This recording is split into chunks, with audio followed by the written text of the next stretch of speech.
BJP media நேயர்கள் அனைவருக்கும் வணக்கம். நான் உங்கள் செய்தி. என் அரசியல் குரு, என் அரசியல் ஆசான், ஒரு நேர்மையான நம்ம படத்தில் வேணால் பார்த்துருப்போம், இப்படி நேர்மையாக இருக்காங்க அப்படி நேர்மையாக இருக்காங்கன்னு. ரியல் லைஃப்பில் நேர்மையாக வாழ்ந்து காட்டிக்கிட்டு இருக்கிற ஒரு உன்னதமான தலைவருக்கு, ஒரு தொண்டனா, ஒரு பாதுகாவலானா, ஒரு ஃப்ரெண்டா, ஒரு தம்பியா, என் அன்பு அண்ணன் அண்ணாமலை அவர்களுக்கு இனிய பிறந்தநாள் வாழ்த்துக்கள். உண்மையிலேயே நான் ஒரு 3 பேரால் தான் ஈர்க்கப்பட்டு இந்த அரசியலுக்கு வந்தேன். ஃபஸ்ட்டு பாரத பிரதமர் நரேந்திர மோடிஜி. தனக்குன்னு குடும்பம் எது, இந்த நாடு தான் எனக்கு குடும்பம். 140 கோடி பேர் இருக்கும். இந்த 140 கோடி பேர் தான் என் சொந்த பந்தம், என் உறவினர்கள்னு தன்னோட மொத்த வாழ்க்கையும் இந்திய திருநாட்டிற்காக அர்ப்பணித்த என் அன்பு தலைவர் பாரத பிரதமர் திரு நரேந்திர மோடிஜி அவர்களுக்காகவும், என் அன்பு அண்ணன் கௌரவமான பதவி எஸ்பி பதவியில் இருந்துட்டு அந்த பதவியெல்லாம் வேண்டான்னு விட்டுட்டு வந்து தமிழ்நாட்டு மக்களுக்காக எவ்வளவோ இன்னல்கள், எவ்வளவோ கேலி பேச்சுகள் எல்லாத்தையும் தாங்கிக்கிட்டு மக்களுக்காக. ஏன்னா இப்போ ஒரு 100 பேர் இருக்கோம்னா 100 பேர்த்துக்கும் ஒருத்தர் நல்லவனாக இருக்க முடியாது. கண்டிப்பாக எவ்வளவு தான் நல்லவனாக இருந்தாலும் ஒரு 10 பேருக்கு நம்ம கெட்டவனாக தான் தெரியும். அந்த 10 பேர் தவிர 90 பேருக்கு நல்லவனாக தெரியுத என் அன்பு அண்ணன், என்னுடைய அரசியல் குரு அண்ணாமலை அவர்களினாலையும், தென்காசி என் அன்பு சகோதரர் ஆனந்தன் ஐயாச்சாமி அவர்களாலும் தான் நான் அந்த பாரதிய ஜனதா கட்சிக்கு வந்தேன், அரசியலில் ஈர்க்கப்பட்டு. அதுலேயும் என் அன்பு அண்ணன் ஆனந்தன் ஐயாச்சாமியோட கிறிஸ்டியை நம்ம எடுத்து பார்த்தோம்னு வைங்களேன், உண்மையிலே படத்தில் தான் நம்ம அந்த மாதிரி கேள்விப்பட்டிருக்கலாம். இப்படி ஒரு ஏழ்மையான குடும்பத்தில், அதுவும் தாழ்த்தப்பட்ட ஒரு ஏழ்மையான குடும்பத்தில் பிறந்து எப்படியோ வாழ்ந்திருக்காரு. அவரோட லைஃப் ஹிஸ்ட்ரியில் எவனா நம்ம படத்தில் பார்த்த மாதிரி அப்படியே ஒரு பாட்டில் மேலே வருவார்ல, அப்படி இல்லாமல் படிப்படியாக மேலே வந்த ஆனந்தன் ஐயாச்சாமி அவர்களோட லைஃப் இதில் வந்து தான் நான் அந்த பாரதிய ஜனதா கட்சிக்கு வந்தேன். உண்மையிலே இங்கே வந்ததில் பாரதிய ஜனதா கட்சியில் இருக்கிறதுல நான் ரொம்ப பெருமைப்படுறேன். உண்மையிலே ரொம்ப பெருமைப்படுறேன். என் கூட நான் 10 பேரை கூட்டிகிட்டு போகிறேன்னா யாருமே நான் டீ வாங்கி கொடுத்தேன், வடை வாங்கி கொடுத்தேன்னா வாங்கி குடிக்கவே மாட்டாங்க.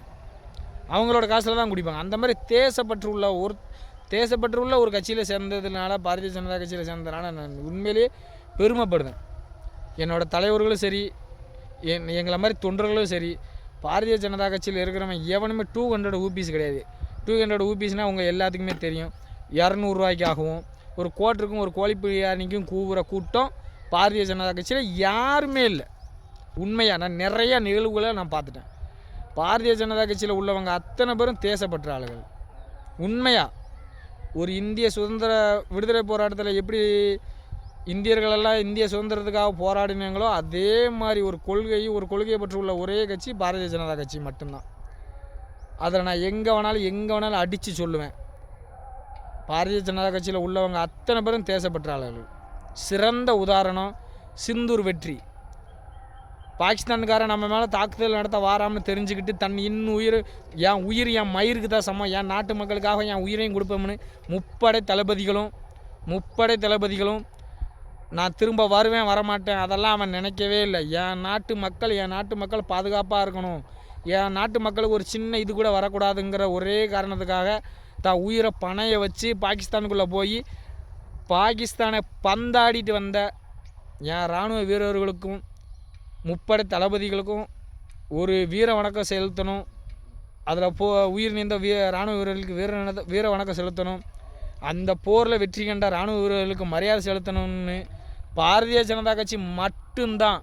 என் அன்பு தமிழ் சொந்தங்களே, என் அருமை உறவுகளே, சிந்தூர் ஆபரேஷன் வெற்றிக்கு இராணுவ வீரர்களுக்கு மரியாதை செஞ்ச ஒரே கட்சி பாரதிய ஜனதா கட்சி மட்டும்தான்.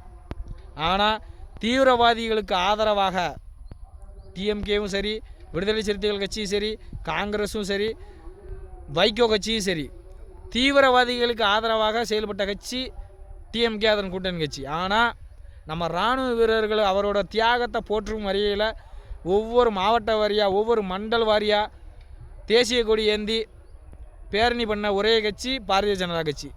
என் அன்பு தமிழ் சொந்தங்களே, தேசப்பற்றுள்ள ஒரே கட்சி எதுன்னு நீங்களே தெரிஞ்சுக்கணும், பாரதிய ஜனதா கட்சி மட்டும்தான். தேசிய கொடி பாரதிய ஜனதா கட்சி மட்டுக்குமே உள்ள சொந்தமானதா? இந்தியாவில் வாழ்கிற ஒவ்வொரு இந்திய குடிமகனுக்குமான கட்சி தேசிய கொடி. அதே மாதிரி தான் பாரதிய ஜனதா, ஒவ்வொரு இந்திய தேசிய குடிமகனுக்குமான கட்சி பாரதிய ஜனதா கட்சி மட்டும்தான். சிந்தூர் ஆபரேஷன் யார் இராணுவ வீரர் எனக்காக மட்டுமா போராடினா? பாரதிய ஜனதா கட்சிக்காரனுக்கு மட்டுமாக போராடினா? இந்தியாவில் இருக்கிற ஒட்டுமொத்த யார் இந்தியா கிறிஸ்டினோ முஸ்லீமோ இந்து எல்லாவனுக்காக வேண்டி தான் போராடினான்.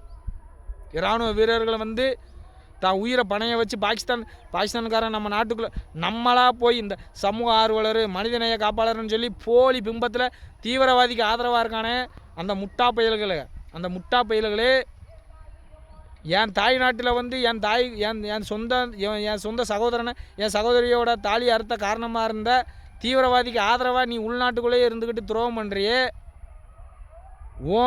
நீ உள்நாட்டு இந்தியாக்காரனா, நீ ஒரு உண்மையான ஒரு இந்திய தகப்பனுக்கு தான் நீ பிறந்திருந்தனா, உன் நாட்டில் பிறந்த உன் நாட்டுக்காரன் அங்கே போய் பிரச்சனை பண்ணானா, அவன் தான் நான் உன் நாட்டுக்குள்ளே வந்து உன் சகோதரியோட புருஷங்களை கொன்னுட்டு போய் மோடிட்ட போய் சொல்லுனான்.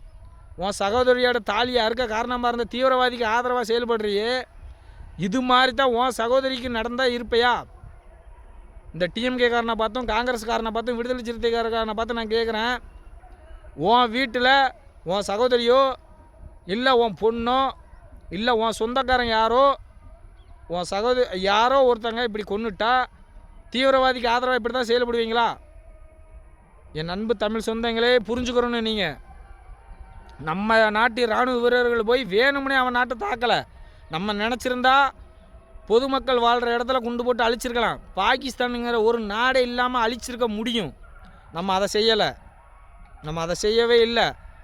தீவிரவாதிகள் முகாம்களை பார்த்து தான் குறி வச்சு தாக்கணும். இராணுவ முகாம்கள் என்ன அதை மட்டும் வச்சுதான் தாக்கணும். ஆனால் அந்த பாகிஸ்தான் என்ன செஞ்சான்?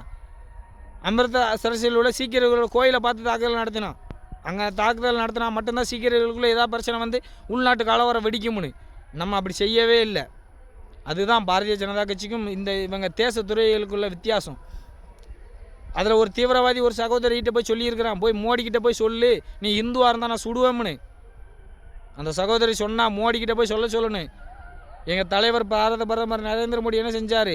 என் புள்ள தாலி அறுத்து நிற்க, அவளோட சிந்துரத்தை எடுத்துக்கிட்டு நிற்க, அதே பெண்களை வச்சு அந்த தீவிரவாதிகளை முடித்து காட்டுவேன். ஒரு அப்பனா ஒரு சகோதரனா பாரத பிரதமர் நரேந்திர மோடி அவர்கள் வந்து அந்த தீவிரவாதிகளுக்கு நான் யார், இந்தியா நாட்டில் உள்ள ஒவ்வொரு பெண்களும் என் குடும்பம், என் தாய், என் சகோதரி, என் பொண்ணுன்னு காமிச்ச தலைவர் பாரத பிரதமர் நரேந்திர மோடி அவர்கள். இந்த காங்கிரஸில் பப்புன்னு சொல்கிற ராகுல் காந்தி இருக்கார, ராகுல் காந்தி இந்தியாவில் தாக்குதல் நடத்தும் போது அமெரிக்காவில் இருந்தார்.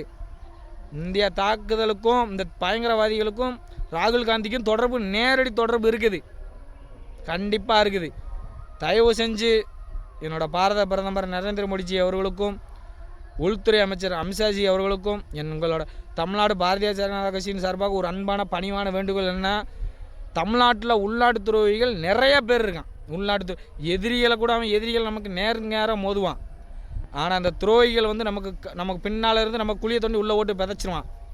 இந்த உள்நாட்டு துரோகி டிஎம்கே, காங்கிரஸ், விடுதலை சிறுத்தைகள் கட்சியில் உள்ளவனை அதுலேயும் விடுதலை சிறுத்தைகளில் உள்ள திருமாவளவனை தூக்கி தீகார் செயலில் வச்சு கவனிக்க வேண்டிய விதத்தில் கவனித்தா தீவிரவாதி எங்கெங்கே உருவாகிக்கிட்டு இருக்கான், அவனோட தமிழ்நாட்டில் எங்கெங்கே தீவிரவாத இயக்கங்கள் இருக்குது எல்லாத்தையும் கண்டுபிடிச்சிடலாம். இந்தியா வந்து ஒரு அமைதி நாடாக இருக்கணும். அதுக்காக இந்தியா வந்து ஒரு இந்து நாடு மட்டும் இல்லை, அனைத்து மதங்களும் வாழ்கிற ஒரு நாடு இந்தியா. அதில் பாரதிய ஜனதா கட்சியும் சரி, பாரதிய ஜனதா கட்சியில் உள்ள தலைவர்களும் சரி, நம்ம தெளிவாக இருக்கிறோம். ஆனால் இந்த எச்சங்கள் தயவு செஞ்சு முஸ்லீம் சகோதர சகோதரிகளும் சரி, கிறிஸ்துவ சகோதர சகோதரிகளும் சரி, இந்த உங்களுக்கு ஆதரவாக இருக்கோம்னு சொல்லிக்கிட்டு ஒரு சில உங்கள் மதத்தில் இருந்துக்கிட்டு எச்ச நாய்கள் பண்ணுற தப்பை ஆதரிச்சுக்கிட்டு உங்களோட ஒட்டுமொத்த மதத்தையும் கேவலப்படுத்திக்கிட்டு சிறுமைப்படுத்திக்கிட்டு இருக்கிற அவங்கள நீங்கள் செருப்பால் அடித்து விரட்டணும். செருப்பால் அடித்து விரட்டினா மட்டும்தான். ஏன்னா நீங்களே பார்த்துருப்பீங்க சமூக வலைதளங்களில் இப்போ இங்கிலாந்தில் போய் தேவையில்லாத வேலையை பார்த்துக்கிட்டு இருக்கிறது ஒரு மதம்தான். அதே மாதிரி 52 நாடு இஸ்லாமிய நாடுகள் இருக்குது. ஆனால் பாகிஸ்தானுக்கு எந்த நாடும் ஆதரவு தர மாட்டேங்குது. பாகிஸ்தானில் மொத்தமாக வாழ்கிற இஸ்லாமியர்கள் அவ்வளோ பேர் தீவிரவாதின்னு சொல்லி ஒரு முஸ்லீம் தான் சொல்கிறாரு. அப்போ உண்மையிலேயே நாட்டுப்பற்றுள்ள எத்தனையோ முஸ்லீம் சகோதர சகோதரிகள் இருக்கீங்க. உங்களுக்கு சேர்த்து கெட்ட பேர் யாரால? இந்த டிஎம்கே கட்சிக்காரனால், விடுதலை சிறுத்தைகள் கட்சிக்காரனால். ஏன்னா தப்பு பண்ணுறவன் நாங்கள் எங்கேயும் மதத்தை பார்த்து பார்க்கல, தப்பு பண்ணுறவன் எவனா தப்பு பண்ணுறவனுக்கு தண்டனை கொடுக்கும். அந்த தப்பு பண்ணுறவனுக்கு தண்டனை கொடுத்தா மத சாயம் பூசி அதை வந்து இவன் இந்து மதம், இவன் முஸ்லீம் மதம், முஸ்லீமாக இவன் தாக்குறான்னு சொல்லி தேவையில்லாமல் மத கலவரத்தை தூண்டி விடுறது டிஎம்கேவும் விடுதலை சிறுத்தைகள் கட்சியும் காங்கிரஸும் தான். தயவு செஞ்சு என் அன்பார்ந்த தமிழ் சொந்தங்கள், முஸ்லீம் சகோதர சகோதரிகள், கிறிஸ்துவ சகோதர சகோதரிகள், இந்த மாதிரி ஒரு ஈனப்பிறவிகள் பேச்சை கேட்காம தப்பு பண்ணால் அவன் தண்டனை அனுபவிக்காமன்னு சொல்லி நீங்கள் அதை கடந்து போகணும். வருகிற 2026 சட்டமன்ற தேர்தலில் பாரதிய ஜனதா கட்சி மற்றும் அதன் கூட்டணி கட்சிகளை நீங்கள் ஆதரிக்கணும். தயவு செஞ்சு தமிழ்நாடோட வளர்ச்சியில் உங்களுக்கு ஒரு பங்கு இருக்குது, அந்த பங்கில் நீங்களும் கலந்துக்கிறணும். பாரதிய ஜனதா கட்சி எப்பயுமே மதவாத கட்சி கிடையாது, அனைத்து மதத்துக்குமான கட்சி, அனைத்து சாதிக்குமான கட்சி. நீங்கள் நல்லா இப்போது சமூக வலைதளங்கள் இருக்குது, அதில் எடுத்து பாருங்கள். எங்கேயாவது பாரதிய ஜனதா கட்சியில் உள்ள தலைவர்கள் ஒரு மதத்தை வந்து நாங்கள் இது பண்ணி பேச மாட்டோம், எங்கள் தலைவர்கள் பேச மாட்டாங்க. அனைத்து மதத்தோரும் பாரதிய ஜனதா கட்சியை ஆதரிக்கணும்னு உங்களை பணிவன்போடு கேட்டுக்கொள்கிறேன். நன்றி, வணக்கம். பாரத் மாதா கி ஜெய். நன்றி, வணக்கம்.